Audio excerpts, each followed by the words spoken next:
सिद्धांत जवाब देगा भी तदुच्यते। अनेक आत्मा मानने वाले आपके ही मत में सब दोष आ जाएंगे, हमारे मत में कोई दोष नहीं है। ये कहा था तव पक्ष एवं हमें दोषाः संप्रसज्जन्ते। आपके पक्ष में ये सब दोष जो आप मेरे पर लगा रहे थे आप पर ही आएगा। कैसे?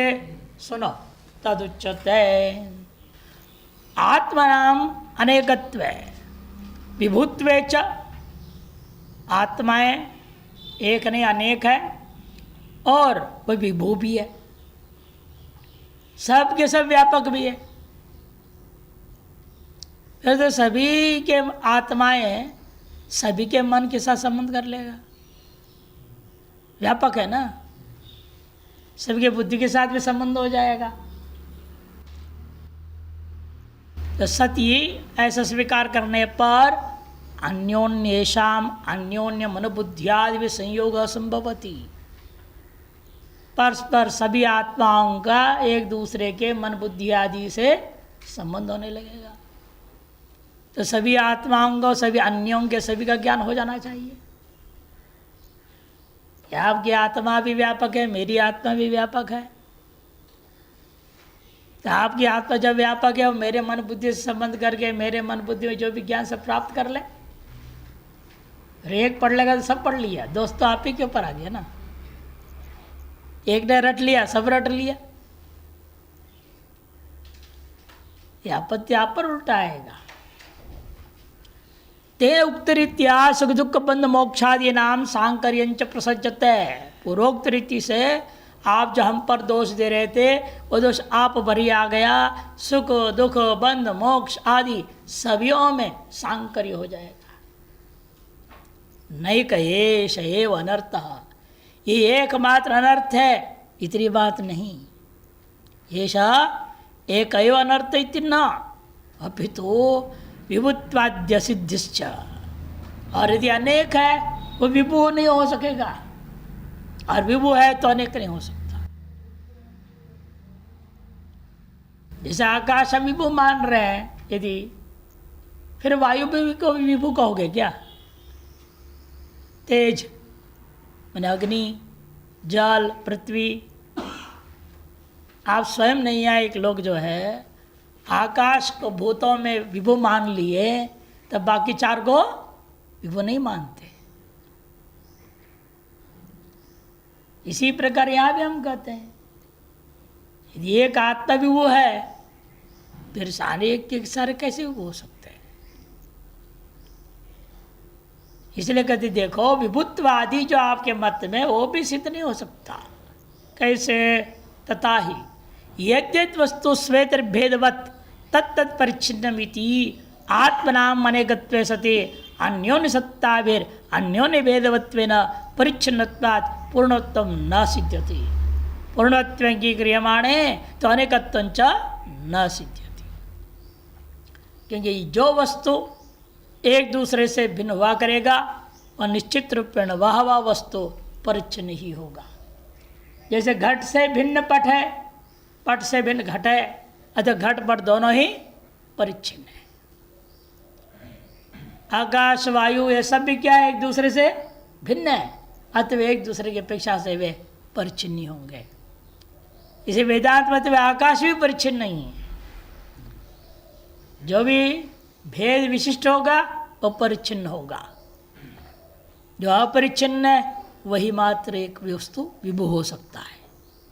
इसे कहते हैं अन्योन्य सत्ताभिर अन्योन्य भेदवत्वेन। एक दूसरे की सत्ता से भिन्न एक दूसरे का वस्तु का होने से सब के सब परिच्छिन्नत्वात् परिच्छिन्न हो जाने से पूर्णत्व माने विभुत्वम न सिद्ध्यति। ये पूर्ण नहीं हो सकते, विभु नहीं हो सकते। यदि पूर्णत्व स्वीकार करोगे, पूर्णत्व अंगीक्रियमाणे, तो अनेकत्वम च न सिद्ध्यति। फिर अनेकत्व नहीं हो सकता उनका। क्यों? पूर्णत्व अनेकत्व परस्पर विरोधात्। विभुत्व और अनेकत्व ये परस्पर विरोधी है। आत्मनाम पूर्णत्वम अनेकत्वं च ब्रह्मणापि निर्वोढुम न शक्यते। आप और हम तो छोड़िए शास्त्र चिंतन करने वाले, साक्षात ब्रह्मा जी आ जाएं, वे भी नहीं कर सकते। विभुत्व और अनेकत्व दोनों का निर्वाह वह ब्रह्मा जी भी नहीं कर सकते। तो भवता इसलिए आपके द्वारा भी एकत्वम एव गंतव्यम। यदि व्यापक मानते, विभु मानते हो आत्मा को, फिर एक ही मानना पड़ेगा, आत्मा अनेक नहीं मान सकते। किंच, इतना एक और बात है, परिच्छिन्नाश्चिद्रूपाश्च अनेके च आत्मनीति, यह पक्ष। और जो दूसरे लोग, अन्य लोग हैं, क्या कहते हुए परिच्छिन्न मानते आत्मा को, चिद्रूपी मानते हैं और अनेक मानते हैं। शरीर परिमाण वाले आत्मा जैन दर्शन, क्षण विज्ञान वाले आत्मा सब परिच्छिन्न उनके आत्मा, व्यापक तो है नहीं। जो व्यापक मानने वाले हो गए सांख्य योग न्याय मीमांसा वैशेषिक, ये सब आत्मा अनेक और व्यापक मानने वाले, उनका खंडन हो गया। अब जो परिच्छिन्न मान रहे, लेकिन परिच्छिन्न मानते हो क्या मान रहे हो? चिद्रूप मान रहे। और जो चिद्रूप होता है वो परिच्छिन्न नहीं हो सकता, जड़ होगा। जो परिच्छिन्न होगा वो जड़ होगा जरूर, जो चिद्रूप होगा वो विभू होगा। क्यों? कि जो चिद्रूप है वो सर्व प्रकाशक है, जो सर्व प्रकाशक है वो परिच्छिन्न कैसे होगा? परिच्छिन्न वस्तु सर्व प्रकाशक नहीं हो सकता। अरे चिद्रूप भी है वो बोलोगे और परिच्छिन्न भी कहोगे, दोनों विरोधी बात है। ये कहने वाला कौन है? जैन बौद्ध लोग और आपके चारवाक भी। फर्क थोड़े थोड़े हैं। मध्यम परिमाण का मतलब क्या हुआ? परिच्छिन्न हो गया। चैतन्य भी मानता है और साथ साथ छिद्र भी मान रहे वो लोग। इतना ही फर्क है। शरीर मरने से आत्मा भी मुक्त हो गया, ये चारवाक कहेगा। और जैन कहेगा नहीं, शरीर मरने से मुक्त नहीं होता, अगला अगला जन्म मिलते रहेगा। पुण्य करते करते करते आत्मा इतना हल्का होते जाते, पाप से भारी हो रखा है। पाप से भारी हो जाने से यह आत्माएं धरती पर हैं इस समय में। जब पाप धुलते जाएगा, हल्का होते जाएगा, तो इतना हल्का उड़ते उड़ते उड़ते उड़ते ऊपर पहुंच जाएगा तीर्थंकरों के पास। ये जैनियों का कहना है। और इधर बौद्ध कहते हैं नहीं नहीं, ये सब बकवास है, आना जाना कहीं नहीं आत्मा का, क्षणिक है वो तो। परिच्छिन्न होते छिद्र होते हुए क्षणिक है और अनेक धारा है वो। इसलिए तीनों जो हमारे नास्तिक दर्शन हैं, ये लोग परिच्छिन्न मानते हैं, छिद्रूप मानते हैं, अनेक मानते हैं। जो आत्मनीति यह पक्ष, ऐसे जो मानने वालों का जो पक्ष है, सोपि न सिद्ध्यति, वह भी सिद्ध नहीं हो सकता। क्यों नहीं होगा? बहु श्रुति स्मृति युक्ति विरोधात्। श्रुतियों का विरोध हो जाएगा, स्मृतियों का विरोध हो जाएगा, युक्ति का भी विरोध हो जाएगा। कैसे? सुनिए पहले श्रुतियों को। आकाशवत् सर्वगतश्च नित्यः कह दिया। जो परिच्छिन्न होगा वो अनित्य होगा। अतः नित्य जो कह रहे वो घटेगा नहीं। सर्वगत कह रहे और आप परिच्छिन्न कह रहे हो, विरोध हो गया। एकस्तथा सर्वभूतांतरात्मा, एक ही है वह सर्वभूतांतरात्मा, तो अनेकत्व का विरोध हो गया। एको देव सर्वभूतेषु गूढ़ः, श्वेता सूत्र का। एक सन बहुधा विचचार, एक ही भूतात्मा निरपेक्ष, एक एव साक्षी, एकस्तेन इदं पूर्णम पुरुषेण सर्वम। स्पष्ट है, व्यापक है। विभु पूर्ण माने विभु है, व्यापक है। एक ही पुरुष सब कुछ व्याप्त कर लिया गया, बोल रहे हैं। अशरीरम शरीरेश अनवस्थेष्व अवस्थितम, गीता में। महांत विभुम आत्मानम, इसको इतने श्रुति भी बोल दिए। महांत विभुम आत्मा तो ठीक है श्रुति भी, लेकिन अशरीरम शरीरेश को नीचे ले सकते हैं स्मृति में, वो गीता का लिया जाए। नित्य सर्वदस्थान और चलोयम सनातनः, गीता का है। नित्य सर्वगतो अयप्यात्मा कूटस्थो दोषवर्जितः, एक सन भिद्यते भ्रांत्या माया न स्वरूपतः, स्मृति। ये वह महाभारत का। नित्य है, सर्वगत है आत्मा, कूटस्थ है, सर्वदोष रहित है, एक होते हुए भी भ्रांति के कारण से माया के द्वारा अनेक रूप में विभक्त दिख रहा है। इत्या स्मृति भी आत्मा शरीरेषु एक एव भवितुमर्हति, आत्मा शरीरों में एक ही होगा। पूर्णत्वात् घटादिशो आकाशवत्, जो घटादियों में जैसे एक ही आकाश व्याप्त है, उस सगल शरीरों में एक ही आत्मा व्याप्त है। घट घट में भिन्न दिखता है ना। भजन ने अनेक भजन में घट शब्द प्रयोग किया है शरीर के लिए, और हम लोग जो सुना तो उससे भी तो है ना, 17, 18, 19, 20 घट घट में देखो जगदीश। आत्मा अब युक्ति ला रहे, श्रुति हो गया, स्मृतियों को दे दिया। आत्मा एक कोई भवती, क्यों हेतु दे रहे ये सब युक्तियाँ। निष्कलत्वात्, सर्व प्रकाशकत्वात्, सर्व साक्ष्यत्वात्, सर्वत्र हम प्रत्यार्थत्वाच्च इत्यम युक्तिभिश्च आत्मनः पूर्णतैव अवध्रियते। निष्कल है, निरवय है, निरंजन है, निराकार है, निर्गुण है इत्यादि, और सर्व प्रकाशक है वो, सभी का साक्षी है वो, और सकल व्यक्तियों में एक आकार जो हम आकार प्रत्यय का विषयत्व भान होता है। इत्यम युक्तियों से भी आत्मा में पूर्णत्व और एकत्व आदि ही सिद्ध होता है। आकाशवदिति निरुक्त श्रुति स्मृति युक्ति प्रामाण्याद एक एव आत्मा इति सिद्धांत। इस उक्त श्रुति स्मृति और युक्तियों के आधार पर यह स्पष्ट हो गया, आत्मा एक है, नित्य है, व्यापक है, ये हमारा सिद्धांत है।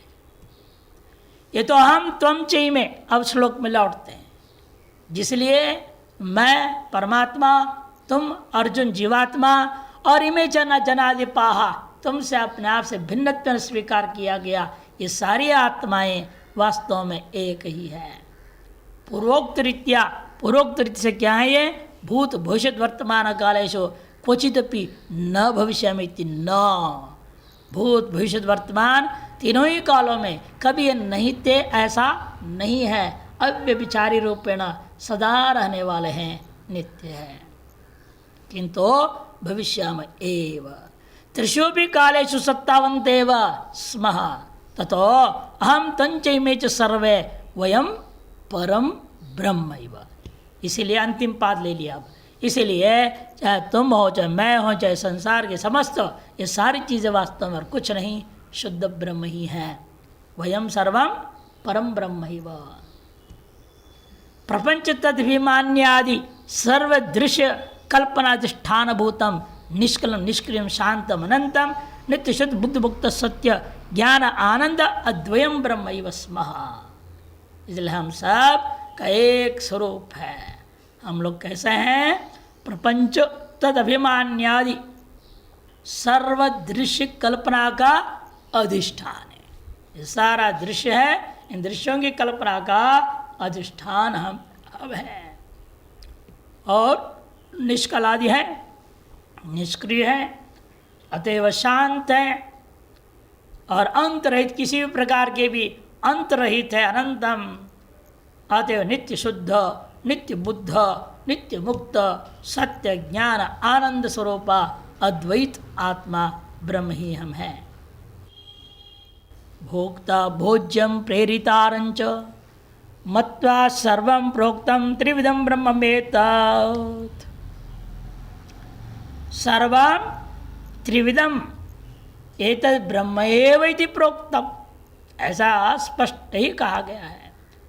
भोक्ता, भोग्य और प्रेरिता ईश्वर, माने ईश्वर, जीव और जगत। प्रेरिता कौन है? ईश्वर है। भोक्ता है जीव, और भोज्य है संसार, जगत। ये तीनों के तीनों का प्रविभाग रूपेण जो व्यवहार हम शास्त्रों में देखते हैं, वास्तव में सब ब्रह्म ही है, ब्रह्म से अलावा कुछ नहीं है। ब्रह्मैव इदं सर्वं श्रुति प्रमाण है। इति श्रवणात् तांच मांचे तांच सर्वान् परम ब्रह्मैव इति जानीहि इत्यर्थ। इसलिए इन स्पष्ट श्रुतियों से श्रवण होने से तुम हो चाहे मैं, त्वाम च, माम च और एतांश च, ये सब के सब सर्वान परम ब्रह्मैव इति जानी ही, ऐसा निश्चय कर लेना। इस प्रकार से 12वें श्लोक का शंकरानंदी भी पूरा हो गया। टिप्पण संग्रह में आइए, विभाग पर वर्णन करेंगे। 2 पक्ष, अनार्यजुष्ट्यम अस्वर्ग्यम अकीर्तिकरम अर्जुना, ये जो कहा गया था द्वितीय अध्याय के दूसरे श्लोक में 2:2 में कहा गया था, अनार्यजुष्ट्यम अस्वर्ग्यम अकीर्तिकरम अर्जुना। उसमें अनार्यजुष्टम की व्याख्या इस 12वें श्लोक से आरंभ करके 30वें श्लोक से 12 से 30 अनार्यजुष्टम की व्याख्या। यह आर्यों से जुष्टित नहीं है, आर्यों से सेवित नहीं है, वैदिक मार्ग नहीं है जो तुम बता रहे, तुमने जो अपनाया है वो अवैदिक मार्ग है। वैदिक मार्ग क्या है? वो ये है जो हमने तुमको 12वें भी सुनाया और आगे सुनाते रहूँगा 30 तक। और उसके बाद आरंभ होता है 31, 32, 33, ये 3 श्लोक में अस्वर्ग्यम की व्याख्या, और 34, 35, 36 इन 3 श्लोकों में अकीर्तिकरम की व्याख्या, और 37 और 38 इन 2 में इन तीनों पक्षों का उपसंहार करेंगे। इस प्रकार से 12 से 38 का विषय विभाग समझ ली एक पक्ष में। अन्य तो दूसरों के लिए 2 विभाग है। 12 से 30 तक तो श्लोक से अस्त पूर्वार्धस्य व्याख्या, 11वें श्लोक का, वो दूसरे 2 का नहीं ले रहे, वो 11वां श्लोक जब भी गया है उस 11वें श्लोक के पूर्वार्ध की व्याख्या आपके 12 से 30 है, और उत्तरार्ध की व्याख्या 31 से 38 है। 38 तक तो बात एक ही दोनों ले रहे हैं, और 12 से 38, लेकिन विषय विभाग अलग ढंग से लिया। पहले वालों ने दूसरे श्लोक की व्याख्या माना और अन्यों ने 11वें श्लोक की व्याख्या माना है। ये 2 पक्ष है। 8वें श्लोक के अब आई 12वें श्लोक का विषय विचार करिए। पूर्वार्ध के द्वारा क्या कहा गया? हम तीनों ही कालों में थे, नहीं थे ऐसा कभी हुआ ही नहीं। इसका मतलब प्राग भाव से रहित हम है। आत्मा प्राग भाव का अप्रतियोगी है, ये कहा गया कि जो पहले नहीं था अब होएगा, उसका नाम क्या होता है? प्राग भाव का प्रतियोगी। पहले मिट्टी में घड़ा नहीं था, सोना में आभूषण नहीं थे, आपने क्रियाकलाप करके कर्ण सामग्री का प्रयोग करते हुए क्या करते हैं? घड़े को बना देते हैं, आभूषण को बना देते हैं। उससे निष्कर्ष निकलता है पहले प्राग भाव था, घट का प्राग भाव था। लेकिन आपका क्या कह रहे हैं? नत्वेह जातु नासम, इसलिए प्राग भाव का प्रतियोगित्व पूर्वार्ध के द्वारा निर्णय हुआ। और आगे न चाहिए न भविष्यामा, हम भविष्य में नहीं रहेंगे, घड़ा भविष्य में नहीं रहेगा। इसका तो घड़ा क्या हो गया? प्रध्वंस भाव का प्रतियोगी, उसका ध्वंस होगा। जिसका ध्वंस होता है वो भविष्य में नहीं रह जाएगा। इसे ध्वंस का जो प्रतियोगी होगा वो यहाँ नहीं घटेगा। हम कह रहे हैं भविष्य में हम नहीं रहेंगे, ऐसा नहीं होंगे, मैंने हमेशा ही रहेंगे। इसका मतलब हमारा ध्वंस होने वाला है ही नहीं, अतः हम ध्वंस का प्रतियोगी नहीं रहा। इसे पूर्वार्ध प्रागव प्रतियोगित्व निषेध करता है, और उत्तरार्ध जो है प्रध्वंसा भाव प्रतियोगित्व, वही बता रहे। देखिए 8वें श्लोक के जो है पूर्वार्धेन प्राग भाव अप्रतियोगित्वम उत्तरार्धेन च प्रध्वंसा भाव प्रतियोगित्वम दर्शितम भवति। उत्तरार्ध में एक और विशेषता है, नए द्वय का प्रयोग जब हो ही गया, विषय की दृढ़ता पक्का हो गई, तो फिर भी एवकार क्यों कह दिया? नई द्वयेन अवधारणता अर्थ सिद्धौ पुनर् एव शब्द प्रयोगस्तो नित्यत्व द्योतनार्थ। अवधारण तो हो गया, लेकिन नित्यता का प्रतिपादन करने के लिए पुनः एव कार्य भगवान ने कहा न चैव च न भविष्याम, न च न भविष्याम। नए द्वय के द्वारा ही निश्चय हो गया, लेकिन फिर भी पक्का करने के लिए एव भी कह दिया। च शब्द च अनादित्वम समुच्चयार्थ, और च क्यों कहा गया? अनादि है और नित्य, ऐसे भाव पदार्थात्मा है, अनादित्व को जोड़ने के लिए ही च शब्द कह दिया गया। और शुरू में तू आया था, उसका अर्थ बता चुका था, भेद का निराश नत्वेवाहम। तू क्या है? भेद का निराश करके अभेद अद्वैत को स्थापित करने के लिए तू कहा गया। तुम जो बात कहते आ रहे हो वो सब क्या था? भेद पूर्वक, ये मेरे हैं, मेरे ताऊ चाचा अमुक अमुक सब मेरे बोलकर तुम क्या कह रहे हो? भेद कह रहे हो। तू कर खंडन कर दिया। वास्तव में न तुम, न इनमें, न मुझ में, न किसी में कोई भेद नहीं है। भेद का निराश करने के लिए तू शब्द का प्रयोग हुआ। और जातुकार भाष्यकार ने खुद ही बता दिए थे, कदाचित त्रिपाद स्वम पदार्थ शोधनम, इसे 3 पादों के द्वारा त्वम पदार्थ का शोधन किया और चतुर्थ पाद के द्वारा तत्पदार्थ शोधनार्थम इत्थम अन्वयम करणीयम, तत्पदार्थ शोधन हेतु इस प्रकार से अन्वय करनी चाहिए। अतो वयम सर्वे परम एव तत्तम, ऐसे एव को वहाँ जोड़ के बोलिएगा। सर्वे वयम अतः परम, उसके लिए अतः पहले ले हित पर को वयम सर्वे परम एव ब्रह्म तत्वमिति। एवं पुरुष लोकेन आत्मनो देहाद अन्यत्व मुक्त्वा अत्र व्यवहार दृष्टिया सूक्ष्म विशिष्ट से आत्मनोपि नित्यत्व साधितम। इसलिए यहाँ पर पुरुष लोक में जो क्या किया था, स्थूल शरीर से भिन्न आत्मा सिद्ध कर दिया और अब आत्मनो देहाद अन्यत्व सिद्ध कर दिया। अब व्यवहार दृष्टि से भी सुख शरीर भी आने जाने वाला है, लोग सोचते जन्म जन्मांतर को प्राप्त करता है इत्यादि सिद्धांत हैं, वह भी वास्तविक वेदांत दृष्टिकोण से है नहीं। इस बात को स्थापित किया गया।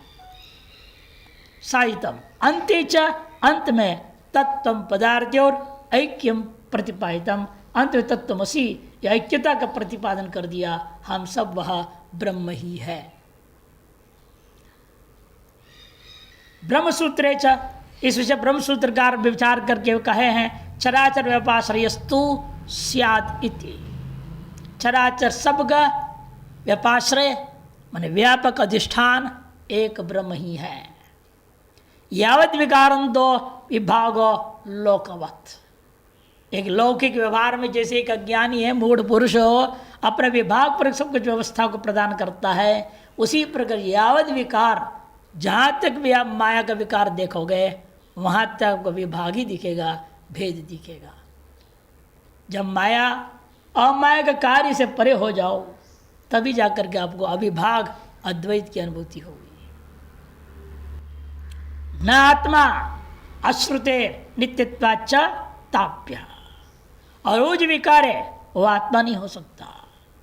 कि इस संबंध में कोई ऐसा श्रुति नहीं है जो बतावे आत्मा विकारी है, ऐसे कहने वाला कोई श्रुति नहीं है। किंतु सभी श्रुतियों से ताप्य श्रुतिभ्य क्या निर्णय है? नित्यत्वाच्च, नित्य आत्म स्थापित है इत्यादि भी सोपाधिक भेदमेव स्वीकृत्य निरुपाधिक अभेदम साधितम भवति इत्यादि सूत्रों के द्वारा सोपाधिक भेद को स्वीकार करते हुए निरुपाधिक अभेद को सिद्ध किया गया। यद्यपि भेदोपि श्रुति स्मृत्यादि अनुरूपमेव, कोई पूर्व पक्षी कह सकता है इन भेद पर तो श्रुतियाँ बहुत हैं, यहाँ टीकाकार ने बता दिया, उसको दोबारा मैं यहाँ संकेत कर रहा हूँ। सोपाधिक भेदमेव स्वीकृत्य जन्मांतर्कृतं कर्म भुंजते जंतवो अधुना प्राप्यांतं कर्मस्तस्य यत्किंचेह करोत्ययं तस्मात् लोकात् पुनर्येति अस्मै लोकाय कर्मणे। अनुमान भी किया था, आत्मा प्रतिशरीर भिन्न व्यक्ति भेदात् घटवत तम अहम अयम इत्यादि प्रत्यक्षत भेदाश्च। पुराण श्लोक भी दिया था, अदितिर्देवानंद गंधर्वा मनुष्य पितरो अप्सराः, श्रुति थी। अदितिर्देवा गंधर्वा मनुष्य पितरो अप्सराः इति श्रुत है। देव दानव गंधर्व यक्ष राक्षस किन्नरा, ये पुराण वचन था। ये सब भेद के प्रतिपादक वाक्य थे। ये पूर्व पक्षी का सारा वाक्य संकेत में दोबारा लिया। तथापि फिर भी एकत्व ख्यापक श्रुति स्मृत्यादि विरोधात् भेद का प्रमाण अध्यारोप पर का अपवादार्थकत्वात्, इसलिए एकत्व ख्यापक श्रुति स्मृतियों और युक्तियों का विरोध होने के कारण से जितने भी भेदक प्रमाण तुम प्रस्तुत करोगे वे सब केवल अध्यारोप मात्र की व्याख्या कर रहे हैं। इधर से अध्यारोप की व्याख्यान करके क्या जरूरत है? तब कहते हैं अपवादार्थकत्वात्, अपवाद करने के लिए कि अनादिकालीन वासनाओं से जो हमें भेद प्रतीति हो रही है, एतार्श प्रतीति का अपवाद करने के लिए उसका अध्यारोप रूपेण पहले वर्णन करना पड़ता है। अतएव भाष्यकार इसे भाष्यकार ने कहा भी भेदस्तु उपाधि निमित्त को मिथ्या ज्ञान कल्पितो न पारमार्थिक जल सूर्य का दिवत। भेद जो हमेशा उपाधि निमित्त की होता है, मिथ्या ज्ञान से कल्पित होता है, वह पारमार्थिक नहीं हो सकता। जैसे दृष्टांत दिया जल सूर्य का दिवत। विभिन्न जल के भांडों में, बर्तनों में आपको सूर्य का प्रतिबिंब दिख रहा है, उतने सूर्य का भेद नहीं हो जाता, सूर्य तो एक ही होता है। ठीक उसी प्रकार से अब 13वें श्लोक का अवतरणिका पूर्व में है, पृष्ठ संख्या 34 में अवतरणिका, भाष्य अवतरणिका। तत्र कथम एवं नित्यात्मा इति दृष्टान्तम बाहा। आपने आत्मा को नित्य सिद्ध किया, लेकिन किस प्रकार से नित्य हो गया? कि श्रुति स्मृतियों को रटकर बोल रहे हो, कुछ अनुमान के हेतुओं को दे दिया अपनी युक्तियों को, सब रटे रटाई विद्या बोल रहे हो लगता है। कोई ऐसे ही ढंग से सिद्ध करो, कोई दृष्टांत से समझाओ ढंग से। ये एक अवतरणिका भाष्यकार का हो गया। अब 38वें पृष्ठ में शंकरानंद जी की अपने अवतरणिका देखिए। एवं तत्व पदार्थो श्रुतियुक्ति भी शोधितयोर द्वयोर एकत्व प्रतिपादित। इस प्रकार से तत्व पदार्थों का श्रुति स्मृति युक्तियों के माध्यम से शोधित किए जाने पर दोनों के दोनों में एकत्व का प्रतिपादन कर दिया। सत्यपि त्वं पदार्थ से आत्मना विद्या तत्कार्य कोटि तिरोहितत्वाद अति सूक्ष्मत्वाद दुर्विज्ञत्वाच्च श्रोत्र मोक्ष और मंद प्रज्ञस्य यावत् अप्रतिबद्ध अपरोक्षम तावत् आवृत्ति रसकृत प्रदेशाति न्यायेन पुनः पुनः त्वं पदार्थ शोधनम एव सम्यक कर्तुमिति सूचयितुम उत्तर ग्रंथम आरभ्यते। यदि त्वं पदार्थ शोधन हो गया, तत्पदार्थ शोधन हो गया, ऐक्यत्व बुद्धि भी एकमात्र एक श्लोक 12वें श्लोक से स्थापित कर दिया गया। फिर भी सबसे भारी समस्या त्वं पदार्थ में होता है, तत्पदार्थ में कोई विवाद नहीं है। तत्पदार्थ में जो विवाद है वो केवल उसके आकार को लेकर के, वैसे ईश्वर में कोई विवाद नहीं, सभी ईश्वर को मान रहे हैं। लेकिन ईश्वर वो धनुष बाण वाला है कि बांसुरी वाला है, उसमें लड़ाई चलता है। किसको माना जाए? कोई कहते धनुष बाण वाले को मानूंगा, कोई कहते भाई बांसुरी वाले को मानूंगा। अरे बांसुरी वांसुरी क्या होता है? बांसुरी से महान होता है मुकुट, सर पर बैठा है भगवान के भी से मुकुट संप्रदाय अलग चालू हो गया। एक बांसुरी संप्रदाय है, मुकुट संप्रदाय है, एक से अनेकों संप्रदाय चालू हो रखे हैं। तो इनमें भेद हो सकता है, लेकिन ईश्वर तत्व में कोई भेद नहीं। वो सर्वज्ञ है, सर्वशक्तिमान है, इसको कोई विरोध करता है क्या? इसे कहीं कोई विरोध नहीं। मुसलमान भी निराकार कहते हैं ईश्वर, निराकार ईश्वर, तो ईश्वर तो माना, निराकार से कौन विरोध कर रहा है? ईसाई को पूछो गॉड क्या होता है, गॉड क्यों कहते हैं? जीओडी है, जी मने वो जनरेटर है, वो सृष्टि का करता है, ओ मने ऑपरेटर है, सृष्टि के जो संचालन कर रहा है, डी मने डिस्ट्रॉयर है। अर्थात सृष्टि से लय को करने वाला परमात्मा वो भी तो मान रहा है।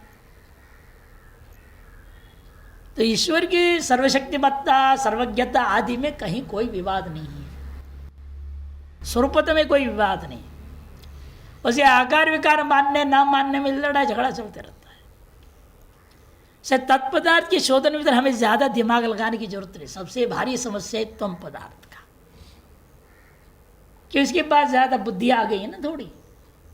इसके पास बुद्धि है, अहंकार है, मन है, और इसको लेकर हमेशा एक दूसरे से भिड़े रहते हैं। मुंडे मुंडे मतिर भिन्ना कहते कि मुंडे मुंडे मतिर भिन्ना हो गई है, मति भेद हो गई तो सारा लफड़ा शुरू हो जाता है। इसे इसको समझाना ज़्यादा कठिन है। अतः आगे जो 30वें श्लोक तक, बाकी में 3 श्लोक सब निपटा देंगे, लेकिन यहाँ कितने श्लोक लगा रहे? 12 से 30 तक, पूरे 19 श्लोक लगा दिया।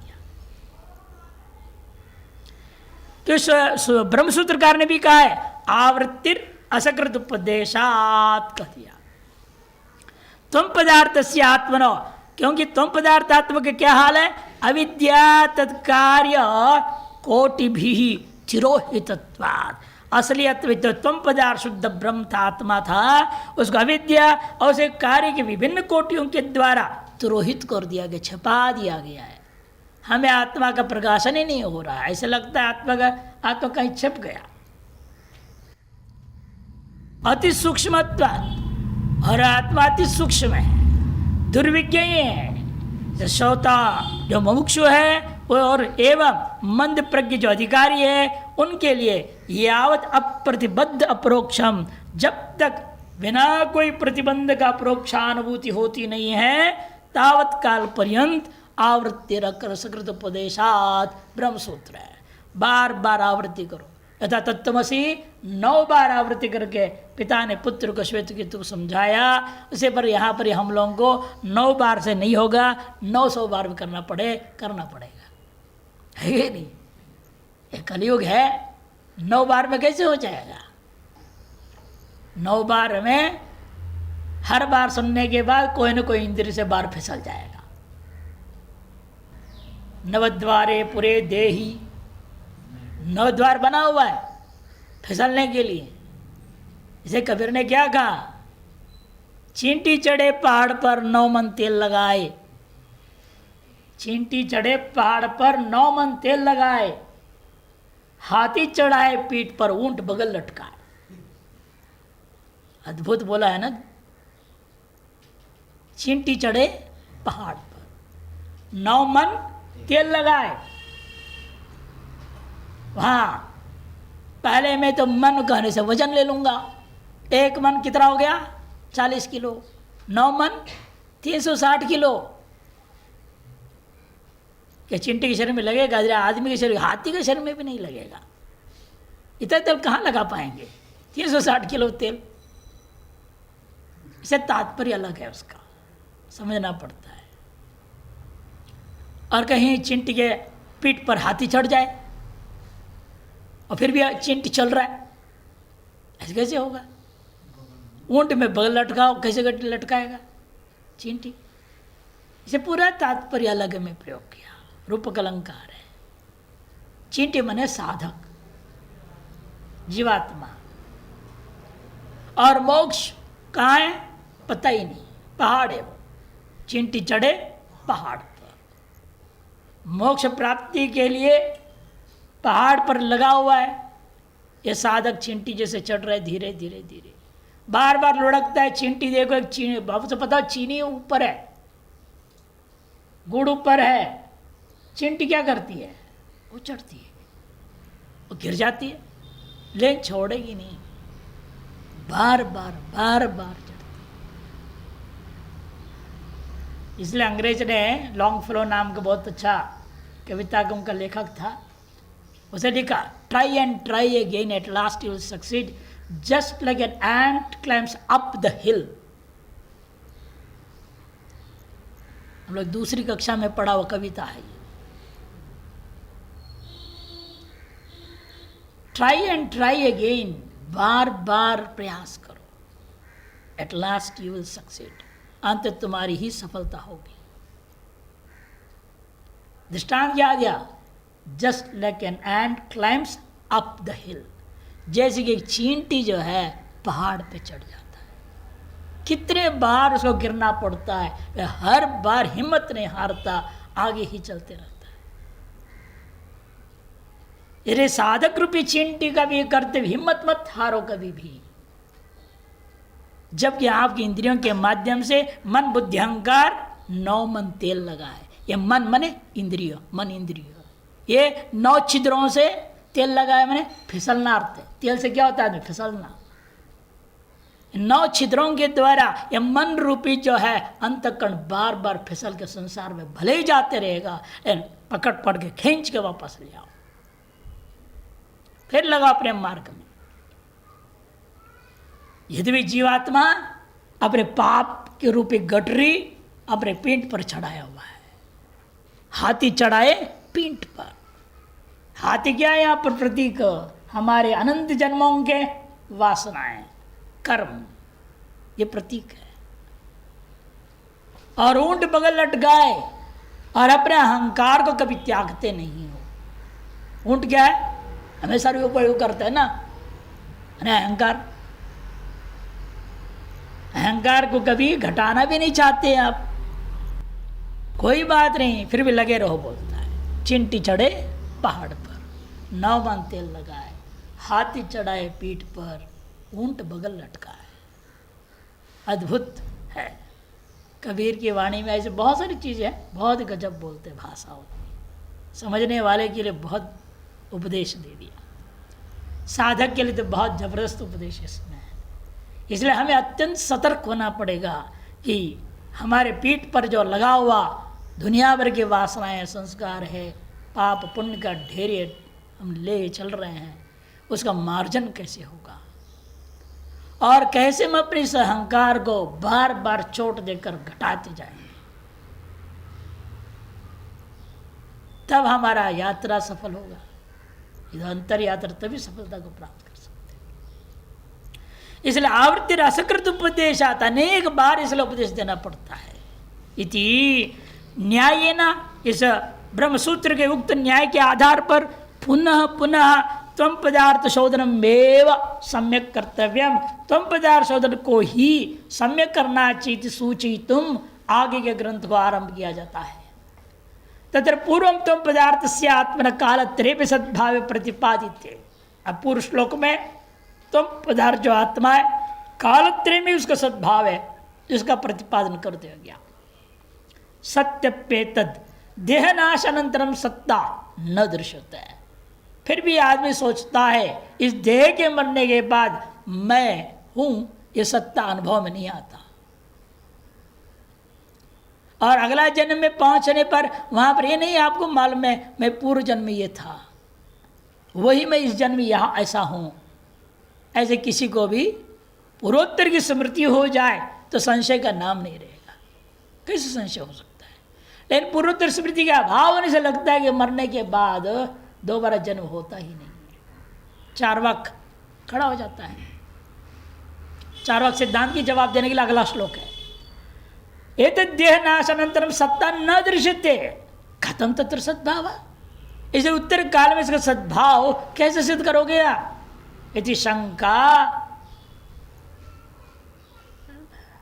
शंकावंतम, शंका वाला कौन? अर्जुनम। अर्जुन को चार्वाक बना दिया ये भगवान ने।